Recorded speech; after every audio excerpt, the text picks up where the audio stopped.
Welcome back, everybody. So check this out. I was talking the other day. We had a conference call with the team at Blackstone, and Nate said to me, "Hey Todd, we haven't done any really big bacon-specific videos in a long time. So why don't?" Yeah, baby, why don't I? So this is 12 pounds of bacon.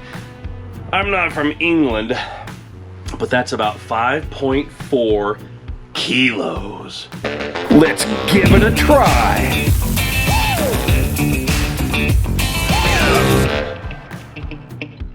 I have my bacon to-do list. You know, lots of times I have things in my mind that I want to tell you, then I forget about them. I do have a really good short-term memory, but whew, you know, I don't want to forget anything. So number one thing is when you're working with bacon, you know, you either want to have a sink nearby, lots of soap, or pairs of gloves. You know, gloves were hard to find for a long time, but now that I have the Blackstone van in my possession, I was able to reach in there to my stash of Blackstone Griddle gloves, and here we are.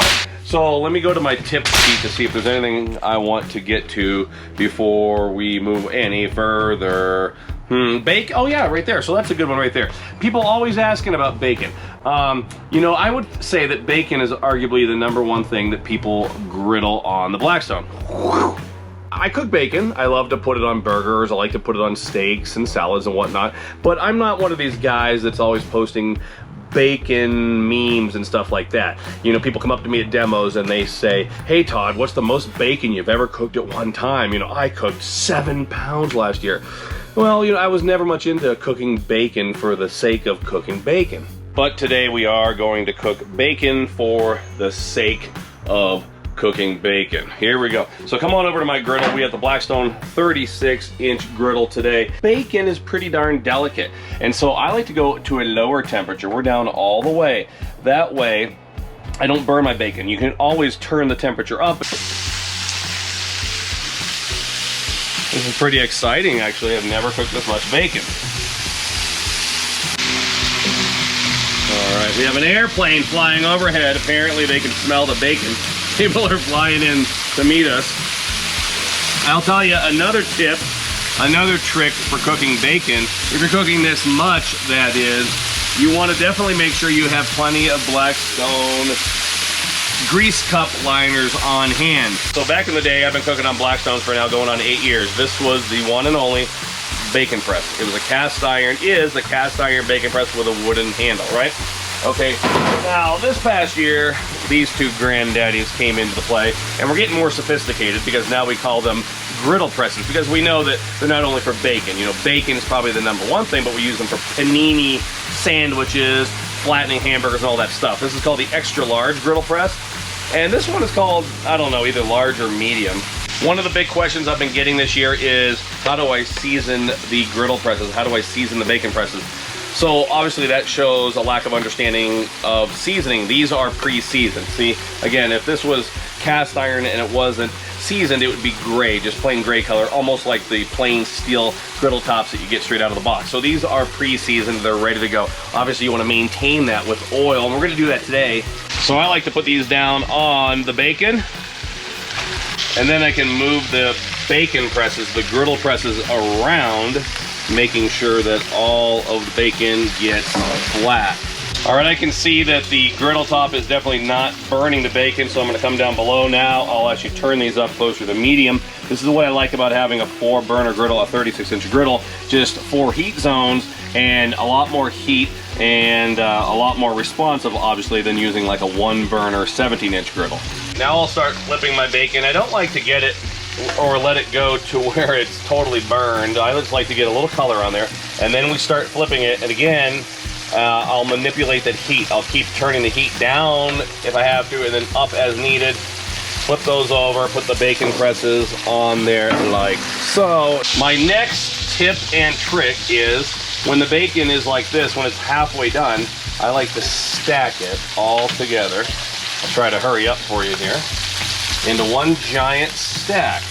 And this is where the bacon presses really come in handy. Again, I'm going after that picture perfect piece of bacon today. I don't want these to be all curled up and yucky. So look at there, that bacon is perfect. I'm gonna put the presses down on there, and then we're gonna maintain those stacks of bacon and cook them all the way through.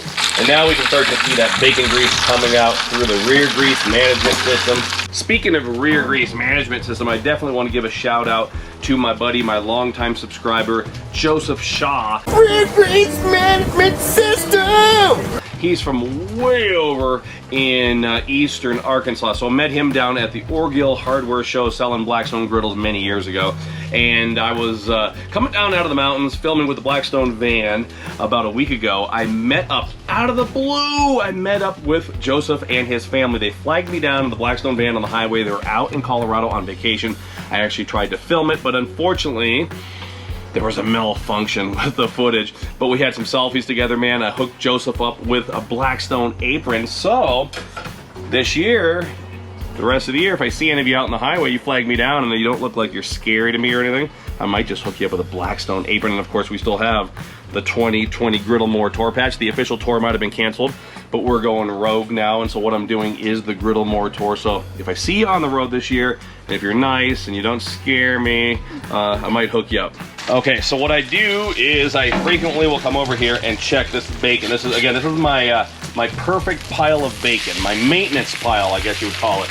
It's over here in what I would call, again, the Toven zone. We are dealing with bacon, so it is naturally going to be messy. You're naturally going to get a lot of grease on the inside of your hood, especially you know, if you're trying to break a little YouTube record like I am now with 12 pounds of bacon, okay? So it is going to get messy. Just be forewarned about that. So let's go around back, Hannah. Now, let me close this up. I would definitely recommend picking up a pair of Blackstone's gloves. Blackstone's had, I think, 3 different pairs of gloves over the years, hands down. These ones, I call them the Iron Man gloves. The Iron Man, or like the Spider-Man gloves, the Avenger gloves, those are the best ones, hands down. So here's what I did. If you can see, I knew that I was going crazy today.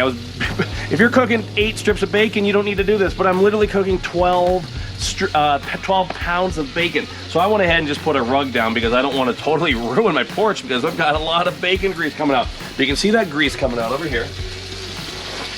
And one recommendation I'll give you is it definitely helps to stay on top of things. Sometimes I'm running and gunning doing these demos and the grease is at the top, right? It gets a little scarier. So you can see my grease cup is halfway full. I'm just gonna come over with my gloves, look at that. Perfect, you pick it up, you know, pour that into any kind of a cast iron container. Of course, I spilled it, I wasn't paying attention. I broke my own rule. Hold on here, there we go. And there's our bacon grease right there. And then I'll just keep on creating those stacks of bacon. When they are, you know, a third of the way, a half of the way done, I'll place them in piles together like this, and you can see I can continue to manage those. I'll flip these strips of bacon. Those are just about perfect. I'm probably gonna pull those off in about 1 minute. And then we'll just keep on placing those strips of bacon. So this is that pile that we just talked about. It looks really beautiful. Again, now these aren't perfectly flat, but for the most part, they are flat strips of bacon. So we're gonna pick those up, put them straight down on the griddle top. Like that one's a little bit raw. We'll put that one back on like so. And put these straight down on there. They can just kind of hang out. And we'll stack all of our bacon on there as we move along. Now I can put more bacon down in its place. And you can see over here we have the second batch of bacon that is still cooking away. We're gonna see where we're at, and I'll take strips of that and we'll carry them over here to our bacon, I can't say bacon warming platter. As you can see, my grease cup is very full. I'm not gonna mess up like I did last time. I'm gonna remember to hold my pan in here. Again, if you're just cooking for your family 5 or 10 strips of bacon, you're not gonna worry about this because you're not gonna be generating this much grease. But I continually am getting people ask me, you know, how much bacon can I cook on that griddle? You know, is that one of those griddles where I can cook for a family reunion and cook like 50 strips of bacon? And so the answer is yes, just be really careful with the grease. And yet another pile of bacon that has been perfecting over here in the safe zone. And another thing I like about the Blackstone griddle press is they actually sit on top of the griddle plate, so you can put them there out of the way. And as you can see, I'm using the flip-flops, so I'm pretty confident in my skills today, but lots of times we'll get messages from people saying I was in my bare feet and I burned my, just be careful, you know, when you play with fire, there's a potential that you could get burned. Here we go, coming down off, and we'll just pour that in there again. That's just a quick way that I found to get rid of some of that extra bacon grease. I think we're nearing the end here. We'll just shake that bacon grease off. You can use a paper towel if you want to. I will certainly not tell you to not use a paper towel. Whew, that doesn't sound right. People literally will walk up to me and say, yeah, but how many strips of bacon can you cook on that thing? So, you know, I know for a fact you could cook 12 pounds, and I always get people that send me messages saying that last week they cooked 50 pounds at a church camp and stuff like that. So, if nothing more, it was great to rub shoulders with all you great bacon griddlers out there. And what do you do with 12 pounds of bacon? Bacon Jenga. Here we go. Let's make our Jenga board. So we'll do 3 and 3. Go ahead and lay one across there, guys. Well, there we go. You got to start with a good foundation. There's another strip right there. Here's one, Darren. Here's another one like that. Let's see. Go ahead and put one more right there. There we go. First ever bacon Jenga move. Yeah! Come on. Let's do it.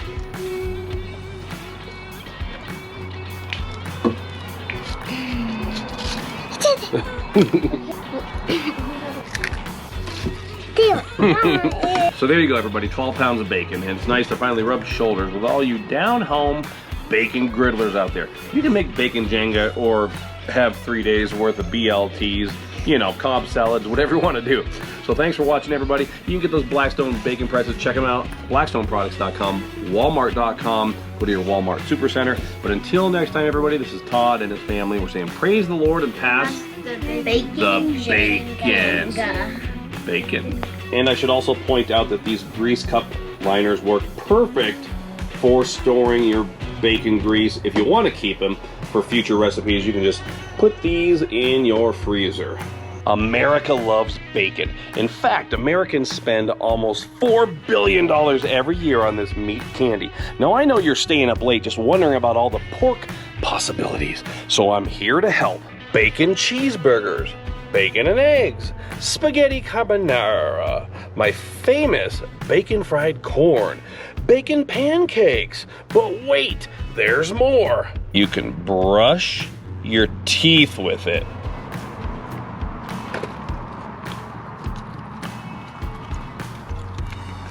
You can feed it to your kids.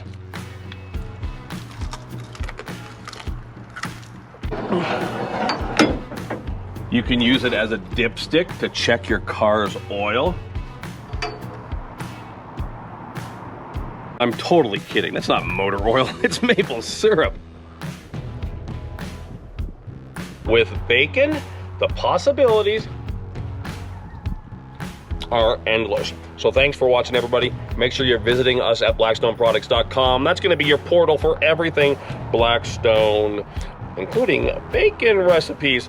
So until next time, this is Todd. I'm saying praise the Lord and pass the bacon. Don't go bacon, bye. Don't go bacon.